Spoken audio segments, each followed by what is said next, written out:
pues seguimos en el debate respecto a este paquete de leyes que se aprobaron en el Congreso, este paquete que se aprobó en el Congreso en semanas anteriores con Morena, Partido Verde, PT. Alguna de ellas tuvo el apoyo del Partido Acción Nacional, pero la oposición asegura, y algunas voces expertas en este tema de derechos humanos aseguran que esto da carta blanca al gobierno para espiarnos, ¿no? Sin más ni más. Entonces va a ser muy interesante este debate porque aquí está con nosotros la maestra Edith Olivares, con quien hablamos la semana pasada, directora ejecutiva de Amnistía Internacional, sección en México. ¿Cómo estás, maestra? Buenos días. Muy buenos días, Azucena. Buenos días también al diputado Arturo y buenos días a toda la audiencia, por supuesto. Gracias. Y el diputado Arturo Ávila, diputado de Morena, quien, bueno, pues es colaborador de este espacio, viene cada semana a las mesas. Y la semana pasada escuchaba lo que había dicho la maestra en una entrevista, en una conversación que tuvimos, y mostraba su desacuerdo con algunos conceptos, así que ahora les agradezco a los dos pues la altura para estar acá, ¿no? Y debatir y tratar de entender lo mejor posible qué es lo que está pasando.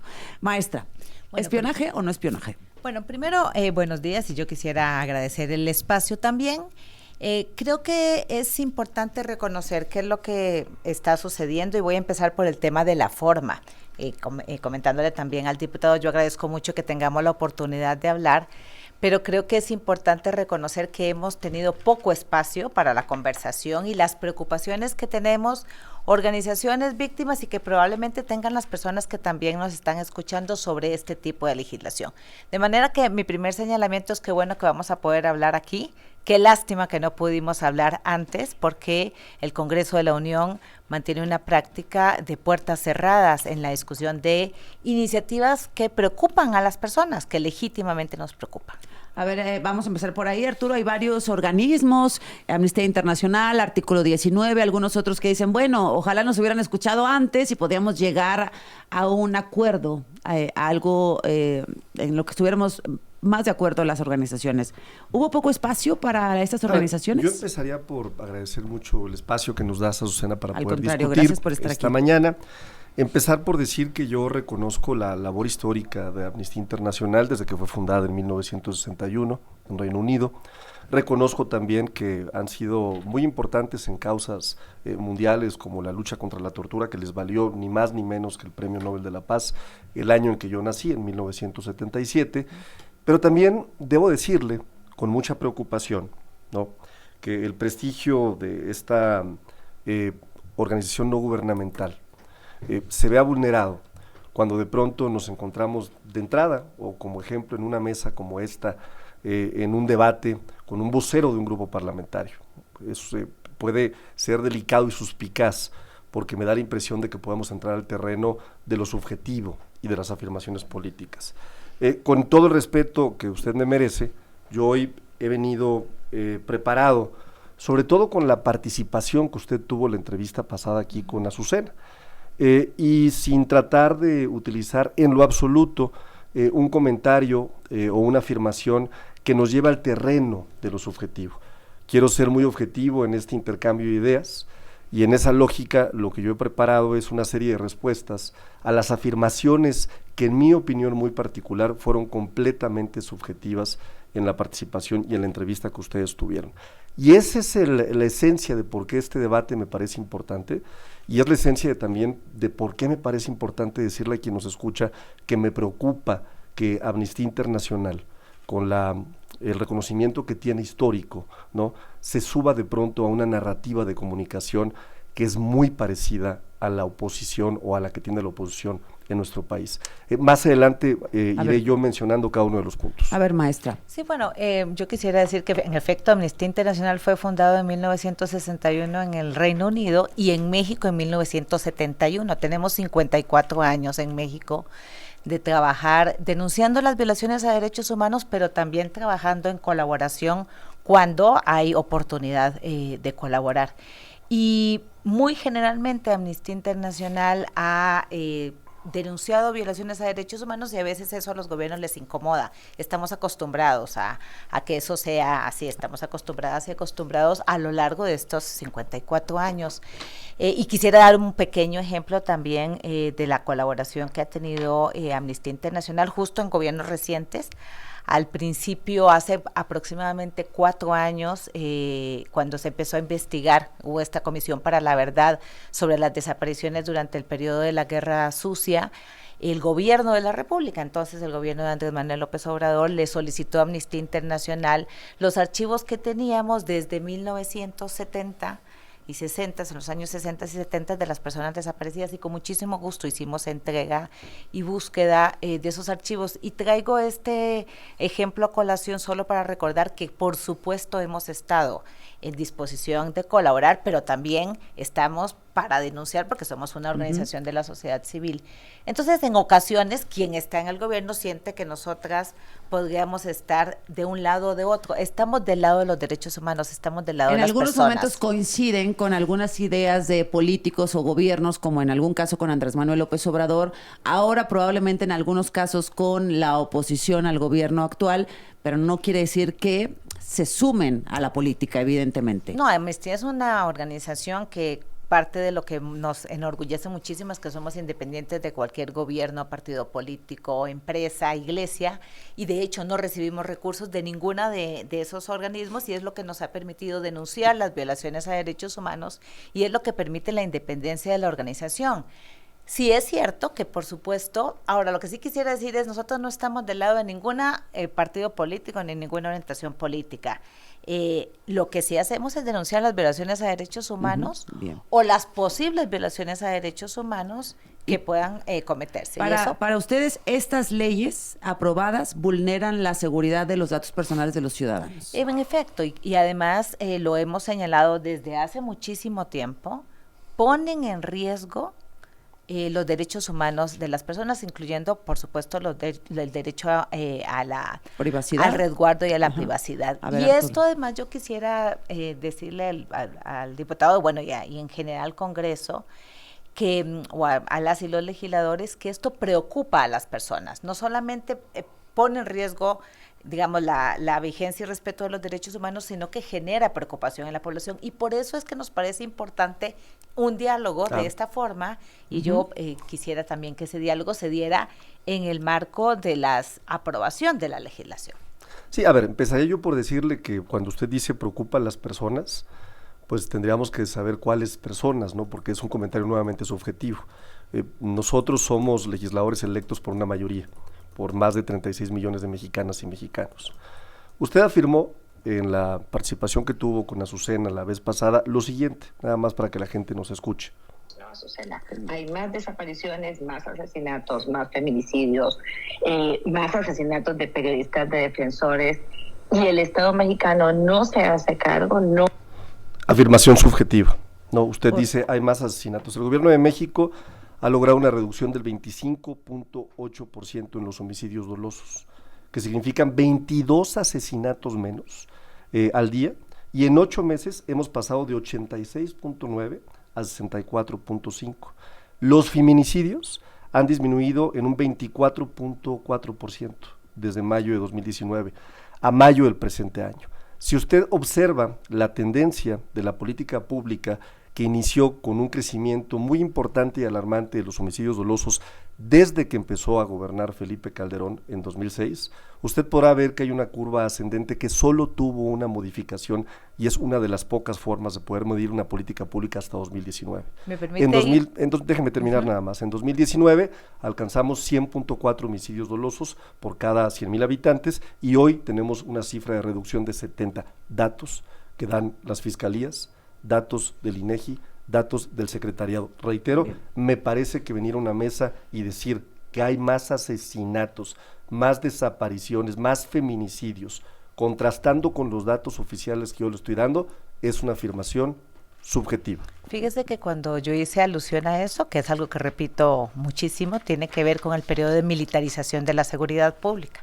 desde 2006 hasta la fecha.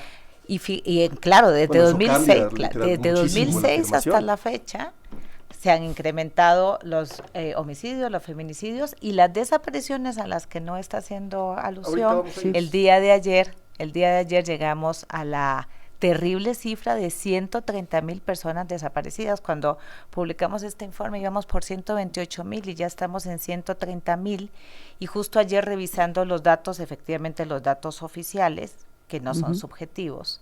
Lo que sí es subjetivo es el dolor de las personas por esa, Ahora, por esa situación. En este gobierno de López Obrador, de Claudia Sheinbaum, con Andrés Manuel, ya hemos tenido ese debate 1000 veces y depende de cómo vea cada quien los números, desafortunadamente, pero aumentaron los asesinatos, los homicidios. Eso es innegable con Andrés Manuel López Obrador.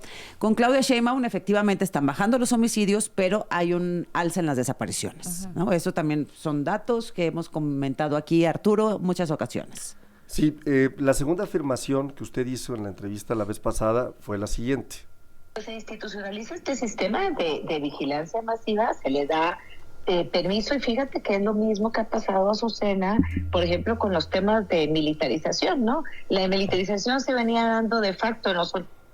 Esto se parece muchísimo a la narrativa de comunicación de la oposición. Yo estoy aquí para decirle qué es lo que pasa. El artículo 16 de la Constitución es muy claro.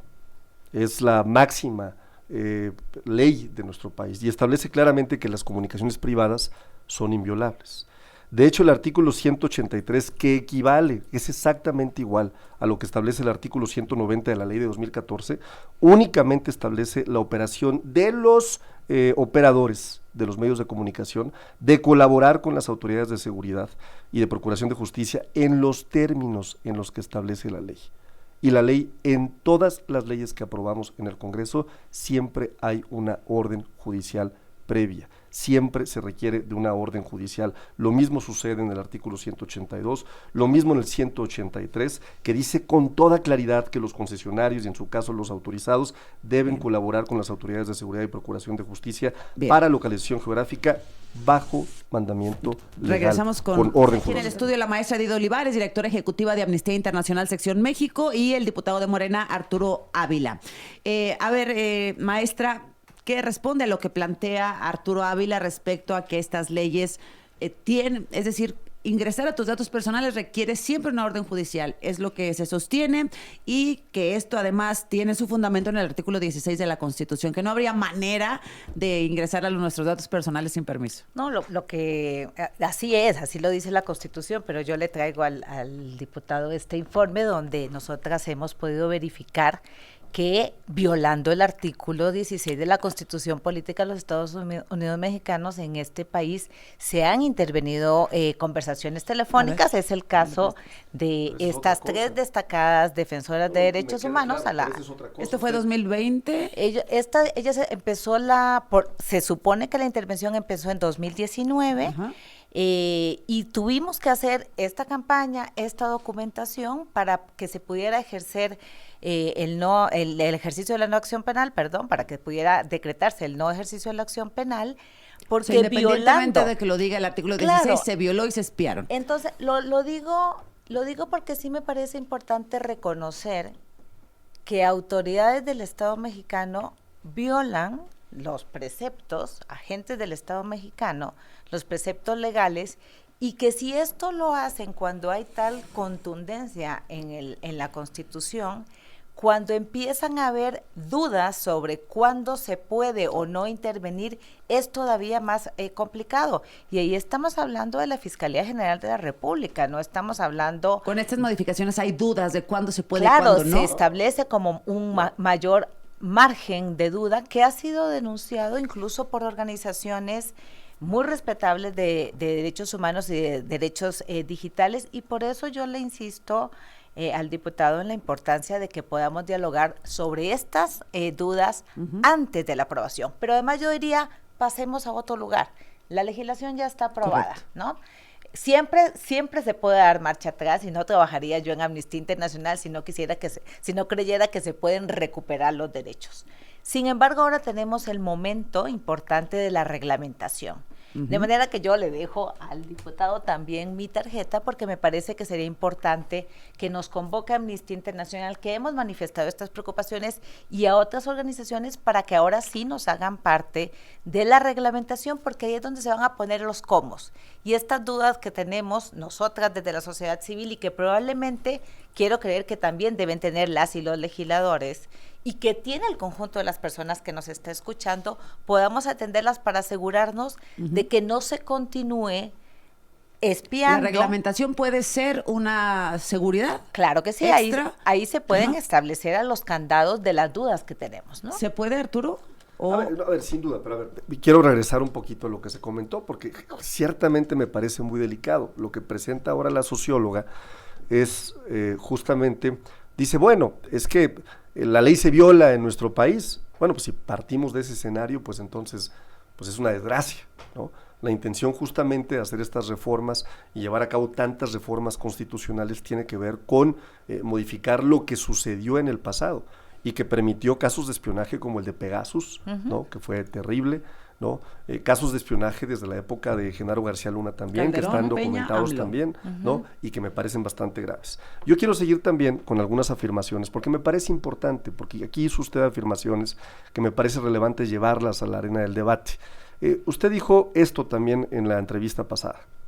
Si los legisladores, es imposible, materialmente imposible, que esas personas hayan podido revisar toda esa legislación en tan corto tiempo. Con todo respeto, la irresponsabilidad. Habló de la responsabilidad de los legisladores. Yo quisiera decirle que las iniciativas tuvieron su tiempo de discusión, el proceso legislativo normal. Fíjese usted, la iniciativa fue recibida en el Senado el 23 de abril del 2025, se realizaron conversatorios públicos desde el 8 de mayo, se recopilaron informaciones de expertos, de académicos, de empresas, de la sociedad civil, las propuestas fueron incluso incorporadas en el dictamen, esto cambió el sentido del voto de otras fuerzas políticas también, que se incorporaron, y claro, con un análisis colegiado, por ejemplo, el Movimiento Ciudadano, en el caso de la Ley de Telecomunicaciones, ¿no? Y el panel de seguridad, ¿no? Las leyes las leyes en materia de seguridad fueron enviadas por el Ejecutivo desde el 13 de febrero, y siguieron su ruta legislativa ordinaria, 3 meses de discusión. Tuvimos la visita de Omar García Harfuch en la Junta de Coordinación Política, no fue un proceso apresurado, conocíamos gran parte de la legislación. Pero no había dictámenes. Había cierto, claro que había dictámenes, hubo ciertos procesos de ajuste también por algunas de las observaciones que nos hizo la oposición. Entonces reitero, a mí lo que me preocupa y pongo sobre la mesa es que en una entrevista usted diga, es imposible, ¿no? Y hable de una irresponsabilidad de los legisladores. Entonces yo le vengo a decir hoy, pues que no fuimos irresponsables, al contrario, fuimos muy respetuosos del proceso legislativo, ¿no? Aportamos, incluso, ¿no? En el momento del proceso legislativo donde pueden aportarse posicionamientos y reservas que son aprobadas por una mayoría legislativa o no son aprobadas por una mayoría legislativa, se somete a la discusión de un pleno, que es el órgano máximo de la Cámara de Diputados, ¿no? La discusión de este tipo de legislación. Entonces, de pronto, reitero, me parece desafortunado que una organización con tanto prestigio como Amnistía Internacional venga a una mesa y aviente un comentario subjetivo. ¿No estuvo Amnistía Internacional? ¿Quiénes estuvieron? Bueno, estuvieron quienes, en el caso de la Ley de Telecomunicaciones, estuvo participando la asociación que agrupa a todos los medios de comunicación, estuvieron participando algunos actores políticos, ¿no? Amnistía Internacional pudo haber participado, ¿no? Yo nunca vi una solicitud formal a la mesa directiva de ustedes. Hemos hecho varias, fíjese, a la mesa directiva. Fíjese que hemos hecho varias y yo quisiera recordar recuento que hace. Sí. Extrañamos de verdad entrar al Congreso y por eso le dejo mi tarjeta. No hemos sido convocadas a ninguna. Esta es la iniciativa, el dictamen de la ley de desaparición, que para Amnistía en este momento es particularmente importante por la investigación que justamente vamos a dar a conocer el día de hoy. Esta llegó al Congreso el 26 de junio y fue aprobada el 1 de julio. Es decir, todo esto, ¿no? 111, uno de 111, te lo dejo, Azucena. El último dictamen, porque ciertamente el recuento que con todo respeto está haciendo el diputado empieza el 13 de febrero cuando fueron enviadas las iniciativas, pero no los dictámenes últimos que se discutieron en el periodo extraordinario. En todo caso, yo creo que y por supuesto que es importante el debate entre quienes están siendo electos, pero cuando las personas elegimos a nuestros representantes, también queremos participar a lo largo del proceso y de la deliberación.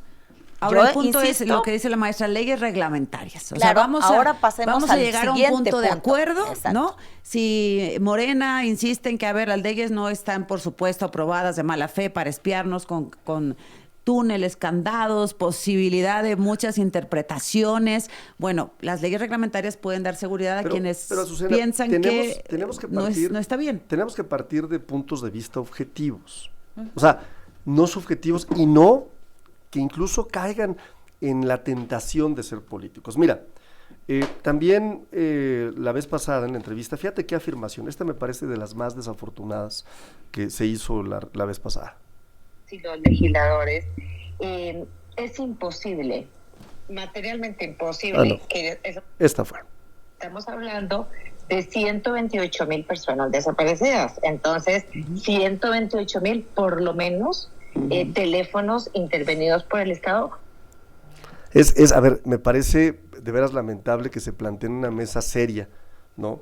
La posibilidad de que 128,000 personas desaparecidas plantee la posibilidad de que haya 128,000 teléfonos intervenidos, ¿no? Lo que yo quiero dejar muy claro, no nada más dejar muy claro que la reforma es clara, no menciona ningún tipo de spyware, ¿no? Menciona una colaboración con los operadores en el artículo 183, que por cierto ya existía en la ley de 2014, y requiere control judicial, salvo en situaciones excepcionales, ¿no? Como la búsqueda de personas desaparecidas o casos de secuestro, donde se solicita información directamente en empresas telefónicas, ¿no? Justamente. Y esta parte nada más para concluir, y esta parte me parece muy relevante, porque incluso usted dijo que nosotros estábamos utilizando la desgracia para justificar una acción como esta, y yo le diría que no.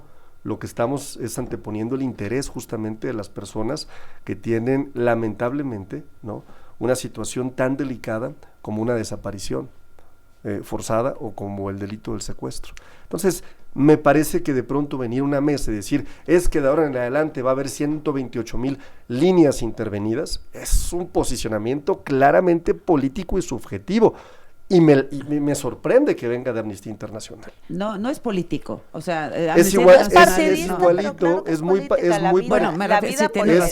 parecido a lo que repiten los voceros de Acción Nacional.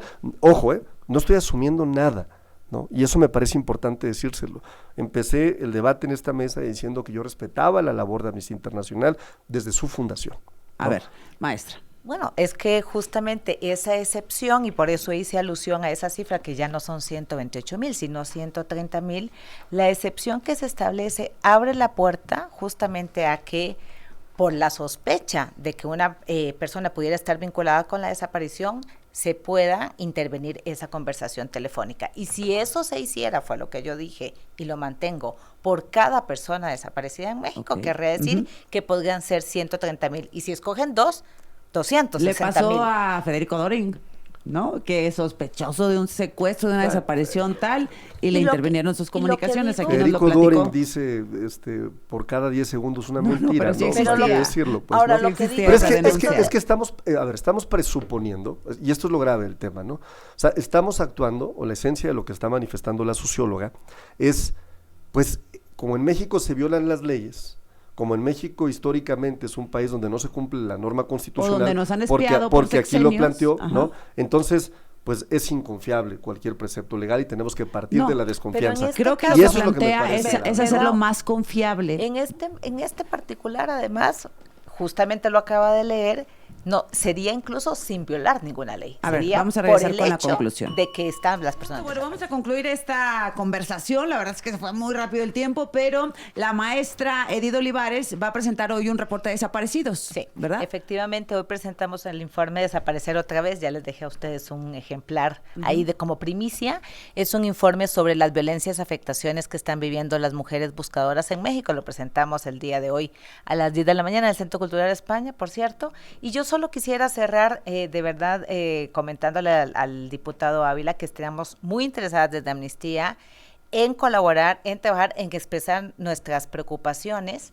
Por supuesto que me dará muchísimo gusto ser recibida en el Congreso, en la Cámara de Diputados. Agradecerte también, por supuesto, al contrario, maestra, Azucena, eso y es muy decir amable. que las preocupaciones que en muchas ocasiones expresamos son las que están plasmadas en los estándares internacionales de derechos humanos, que es el trabajo de Amnistía Internacional, y las que recogemos también de muchas de las personas de la ¿Cuáles son de las la principales ciudadanía. preocupaciones? En este momento y con respecto a esta legislación, nuestra preocupación es la posibilidad de que se instale un sistema de vigilancia masiva y que haya personas que puedan estar siendo intervenidas en sus comunicaciones sin una orden judicial.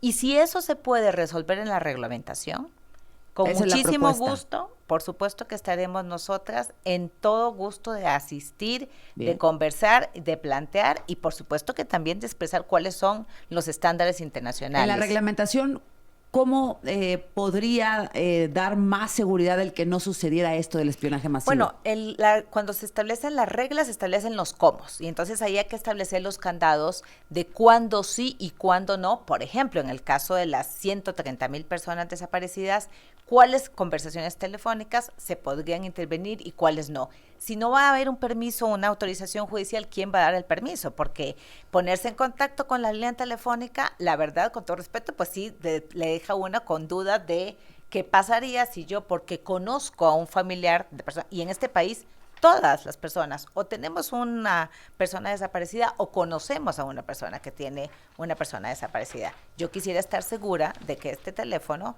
no va a ser intervenida en mis comunicaciones porque yo conozco a muchas familiares de Pues sí. personas desaparecidas. Bien, a ver, diputado Arturo, ¿se puede hablar antes de que se establezcan las leyes reglamentarias? Sí, Arturo claro, Ávila? pero yo quiero dejar muy claro que las leyes ya son muy claras. Las leyes dejan claro que nuestro gobierno no espía, no espiará, ¿no? Y lo hemos dejado con toda claridad. Y me parece muy importante nuevamente reiterar que ojalá y estos posicionamientos mediáticos, ¿no?, sí tengan un contenido que no sea de pronto tan subjetivo. Yo ofrezco ser un canal de comunicación como vocero del grupo parlamentario de Morena. Sin duda siempre las puertas del Congreso estarán abiertas para usted y para quien sea. Mi oficina está siempre abierta para poder platicar. Incluso le ofrecería también podernos sentar a entender mejor el problema tan grave y tan lamentable de las personas desaparecidas de nuestro país, que tiene contextos en donde ha habido esfuerzos, por ejemplo, como en 2023, que se trató de llevar a cabo un ejercicio de depuración de la base de datos. Y usted sabe perfectamente bien, ¿no?, que se localizaron a 24,271 personas, que hubo 19,258 personas con indicios de actividad debido a fallecimiento por la llamada con algún familiar, pero que no se pudo llegar a la prueba de vida, y esto también modifica la cantidad de personas desaparecidas, que hubo 11,318 personas con registros pero sin identidad confirmada, con inconsistencias en la CURP, y eso nos lleva nuevamente a la idoneidad de una CURP biométrica, que hubo 47,293 registros sin teléfonos, sin direcciones, sin datos del contacto para continuar la búsqueda y con homónimos que llegan hasta 6, 7, 8, 9 o hasta 100 personas y 21,620 reportes confirmados, ¿no? Bueno. Es un tema más complejo, un tema que requiere análisis, un tema que requiere mejor comunicación, porque de pronto decirle a la gente en una mesa como esta que hay tantas personas desaparecidas, pero sin mencionar el contexto de los esfuerzos que ha hecho el gobierno de la transformación, de los esfuerzos que hemos llevado a cabo, incluso de modificar la ley, porque fíjese, usted decía, y me parece también de forma subjetiva, que no se habían escuchado los colectivos. Se escucharon los colectivos y el 70% estuvo de acuerdo con las modificaciones. Hay siempre en una democracia quien puede no estar de acuerdo y eso es válido, pero imagínese usted que haber logrado pausar la ley para dar apertura a través de la Secretaría de Gobernación a estos colectivos, a escuchar a las madres, a las padres, a las tías buscadoras y lograr un consenso con un 70% de más de 200 organizaciones, me parece que es un logro que también hay que comentar. Podemos y dar eso el siguiente paso respecto a la reglamentación. Veo el diputado Arturo Ávila pues está dispuesto a conversar, a quitar dudas, a despejar la mayor parte de las dudas que hay sobre la mesa, no solo por parte de Amnistía Internacional, sino de otros organismos defensores de derechos humanos, y creo que pues que se puede llegar a un arreglo si hay siempre apertura a escuchar, a entender y a dialogar. Totalmente, con muchísimo gusto. Y Gracias. cuando quiera podemos también platicar sobre el tema de las desapariciones, porque en efecto las cifras que menciona el diputado son cifras oficiales. Como es cifra oficial, 130,000 personas desaparecidas y no localizadas, 130,004 hasta el día de ayer a las 6:53 que consulté yo. Y del tema de desapariciones tenemos mucho que conversar, es un tema muy complejo y muy doloroso. Bueno, muchísimas cuando gracias. se reúnan, Azucena. ojalá que puedan venir a Claro. compartirnos su Claro. experiencia y avanzar Claro. juntos. Gracias. Y con muchísimo gusto presentaríamos el informe también de desapariciones en el Congreso de la Unión. Con muchísimo gusto. Bueno, Gracias. Gracias. Gracias.